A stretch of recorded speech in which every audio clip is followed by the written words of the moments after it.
Pistols are supposed to be a last resort option in Call of Duty. Most FPS games, honestly. You and I know that that's not always the case. There have been some really good ones throughout the years, but some pistols could even manage to be good as a last resort.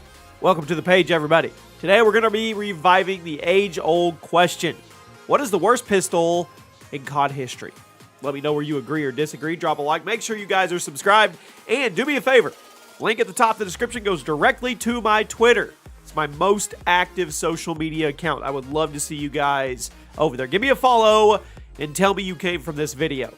So let's start off with the USP-45 in Modern Warfare 3. You may see this pistol later this year. This is your starting pistol in MW3, which was widely ignored because it was bad. It had horrible damage, a very low fire rate cap, and it had pretty high visual kick, which just made it kind of awkward to use. You weren't going to kill anyone with it. It wasn't any fun to use, and there really wasn't any broken attachment combo or anything that would make it worthwhile. I mean, I guess there was a bug where akimbo USPs gave you super fast melee animations, but other than that, the gun had nothing going for it. It was a starting gun for a reason. You threw it on your class because there was nothing else available, and then you dropped it once you got something better, which was everything in the game. Easily one of the worst pistols in COD history. Next up is the Executioner in Black Ops 2. You knew it was going to be here. Some of you probably didn't want it to be here. You just didn't know where I was going to rank it. Shotgun and pistol hybrid. Felt really cool, looked cool, but it was a gimmick weapon. And to this day, I'm not sure what the reason was, honestly.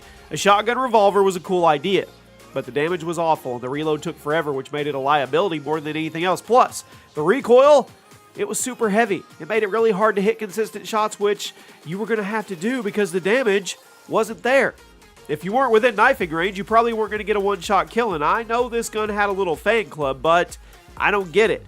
It was fun to goof around with, but in terms of actual stats, it's one of the worst pistols in COD history, hands down. At number 8, let's go farther back in history. The M1911 in COD 4.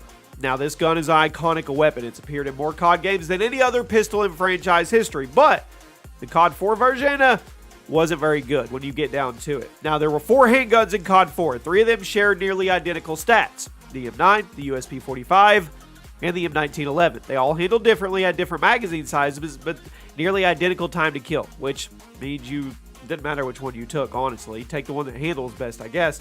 The M1911 had the worst handling. Very bouncy, had a lot of recoil for some reason. It also only had an 8-round mag. Well, I mean, why would you take a bouncy pistol with no ammo if you weren't going to even get better damage output than the other two? Why would you take this pistol at all when the Deagle existed? The M1911 was crappy in COD 4, despite being such an iconic weapon. You didn't see it online. Most people were just running the Deagle or the USP. At number 7, the X16 in Modern Warfare 2019. Perhaps the most hated gun in Modern Warfare's Warzone. I don't know. It's just not good. Had more ammo than the 1911, yes. But the visual kick was annoying and the fire rate felt kind of low. Most everybody's well acquainted with this weapon because it was your starting gun in Warzone for the longest time. But there's a reason why most people just ran around and used it as a club instead of actually pulling the trigger.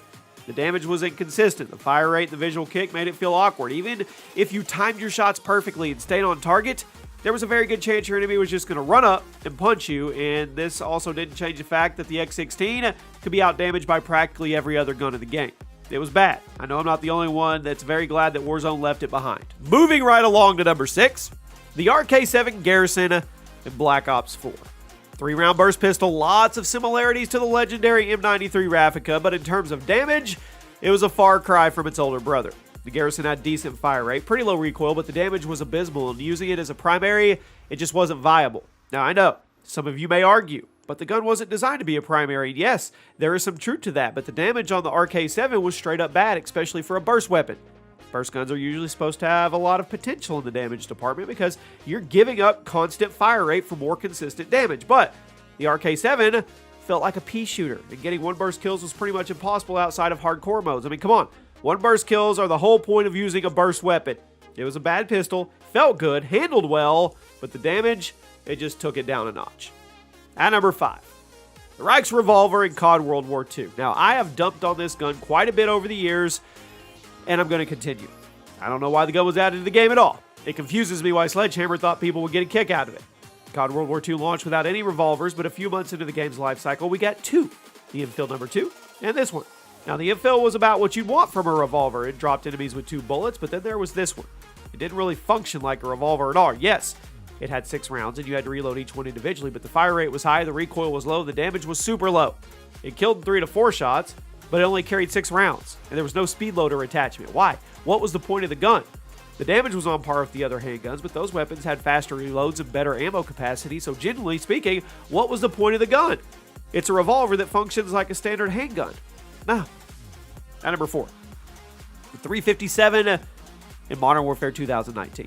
Now, it was extremely powerful and could drop enemies with a single bullet, but it was also insanely awkward to use and had a long fire delay that made it one of the worst weapons in the game for close-range combat, which is what you're supposed to use a pistol for.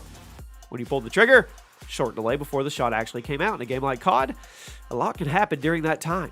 Your target can move, your teammate can get in the way, you could get shot, you could walk into a claymore, the list goes on and on. Aside from the shot delay, it also had awkward handling. I mean, the sway while aiming down the sights was very noticeable, and I still think the iron sights were slightly misaligned because it never seemed to shoot where you were pointing. Now, with the snake shot ammo conversion, yes, decent, good. But this thing by itself, bad. People finished their camo challenges and never touched it again. At number 3, the USP-45 in Modern Warfare 2. Did you ever see a single person running this back in 2009? Now, this game was loaded with God tier secondaries, the Spaz 12, the Raffica, the G18, the Desert Eagle, the 44 Mag, the AA-12, the Model 1887, and I could go on and on. So I'm going to ask you an important question. Who was taking the USP-45 with them as their secondary? A dinky little handgun with 12 rounds, dealt very little damage, had this weird low fire rate cap for a semi-auto weapon. The only good thing about it was the fact that there was a bug where akimbo USPs actually gave you a faster knife animation than normal. So I guess if you were running a knife-only class, they were pretty good. Other than that, nobody. Nada. It was hot garbage in Modern Warfare 2, especially when you put it next to all the other secondaries you had at your disposal. At number 2, the Makarov in Black Ops 1, not to be confused with the Modern Warfare villain of the same name. This pistol was unlocked at level 4 in the original Black Ops, and it's one of the weapons you would put down as soon as you unlocked it. 8 rounds in the mag, very low fire rate cap. It would take 3 to 5 shots to kill. Now, in terms of handling, it was average for a pistol in the original Black Ops, but that wasn't saying anything because there's only a couple pistols in the game worth using.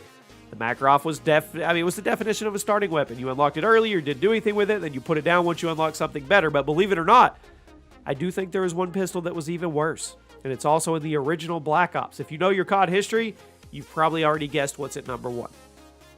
The ASP. The ASP in Black Ops 1. This is as bad as it gets.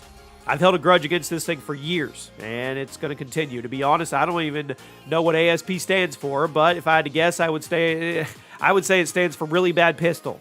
I'm fully aware that wasn't funny, but neither is the gun. This handgun had 7 rounds in the mag, would take up to 5 shots to kill, no front sight at all, so aiming was awkward, and the center speed was slow, and it wasn't accurate. It was terrible, and despite having good handling speeds and a high fire rate cap, easily the worst pistol in the game. Some people think the Makarov was worse, but I think the mere fact that it had a bigger magazine gives it the slight edge in ranking. The ASP was trash. I have no problems calling it the worst pistol in COD history. Let me know where you guys agree. Let me know where you disagree. Be sure to follow me over on Twitter, and I'll see you soon.